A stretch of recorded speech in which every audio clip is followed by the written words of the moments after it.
Hi friends, വിഭൂസി ലേണിങ്ങിൻ്റെ മറ്റൊരു വീഡിയോയിലേക്ക് ഏവർക്കും സ്വാഗതം. ഇന്ന് നോക്കാൻ പോകുന്നത് കേരള PSC LDC എക്സാമിന് ചോദിക്കാൻ സാധ്യതയുള്ള പ്രധാനപ്പെട്ട ഭാഗമായ കേരള നവോത്ഥാന നായകൻ തൈക്കാട് അയ്യയെക്കുറിച്ചാണ്.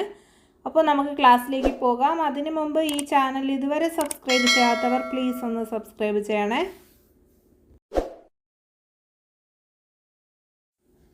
തൈക്കാട് അയ്യ ജനിച്ച വർഷം എന്നാണ് 1814 അദ്ദേഹം ജനിച്ചത്. എവിടെയാണ്? കന്യാകുമാരിക്കടുത്തുള്ള നഗലപുരത്താണ് അദ്ദേഹം ജനിച്ചത് എന്ന് 1814.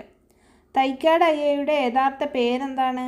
തൈക്കാട് അയ്യയുടെ യഥാർത്ഥ പേര് സുബരായൻ എന്നാണ് അദ്ദേഹത്തിൻ്റെ യഥാർത്ഥ പേര്.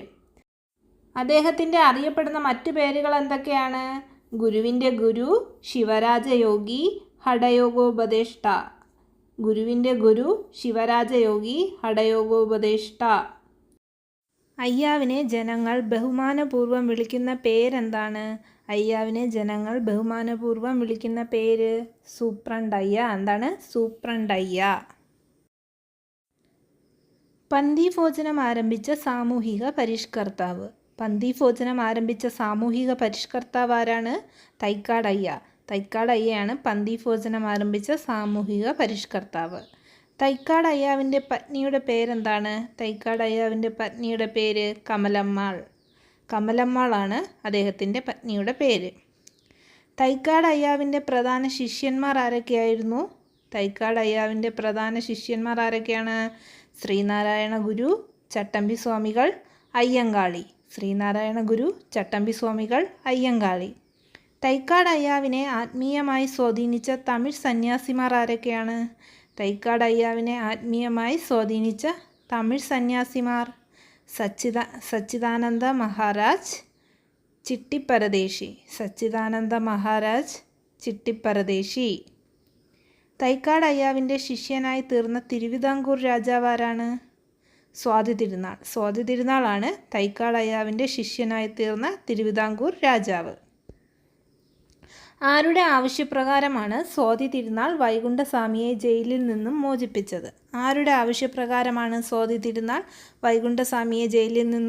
മോചിപ്പിച്ചത്? തൈക്കാട് അയ്യ ഗുരുവിൻ്റെ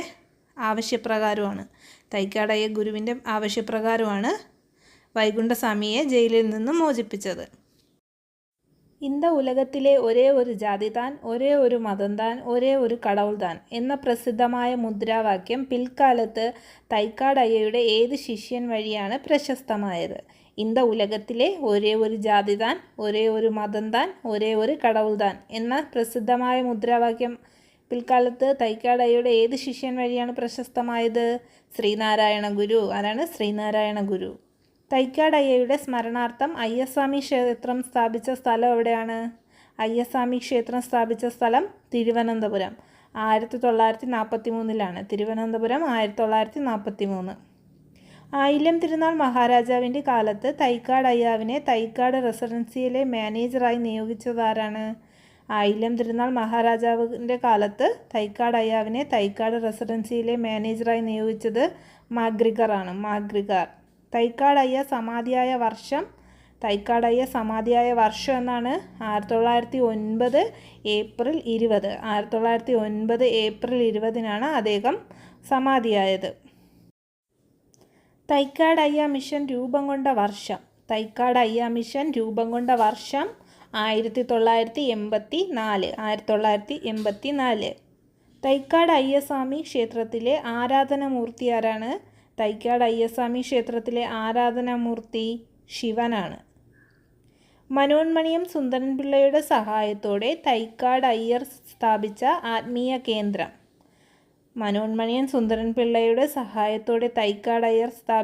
ആത്മീയ കേന്ദ്രം. ശൈവപ്രകാശ സഭയാണ്. എവിടെയാണത്? ചാല.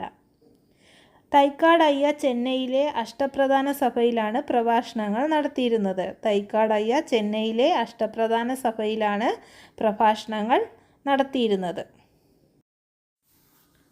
തൈക്കാട് അയ്യാവിൻ്റെ പ്രധാന രചനകൾ ഏതൊക്കെയാണ്? രാമായണം പാട്ട്, രാമായണം, പഴനി വൈഭവം, ബ്രഹ്മോത്തരകാന്ഡം, ഉജ്ജയിനി മഹാകാളി പഞ്ചരത്നം, ഹനുമാൻ പാമലൈ, എൻ്റെ കാശിയാത്ര, ബാലകാണ്ഡം. ഏതൊക്കെയാണ്? രാമായണം പാട്ട്, രാമായണം, പഴനി വൈഭവം, ബ്രഹ്മോത്തരകാണ്ഡം, ഉജ്ജയിനി മഹാകാളി പഞ്ചരത്നം, ഹനുമാൻ പാമലൈ, എൻ്റെ കാശിയാത്ര, ബാലകാണ്ഡം. ഇതൊക്കെയാണ് അദ്ദേഹത്തിൻ്റെ പ്രധാന രചനകൾ. ഓക്കെ ദെൻ, കൂടുതൽ പ്രധാനപ്പെട്ട ചോദ്യങ്ങളുമായി അടുത്ത ക്ലാസ്സിൽ കാണാം. Thank you.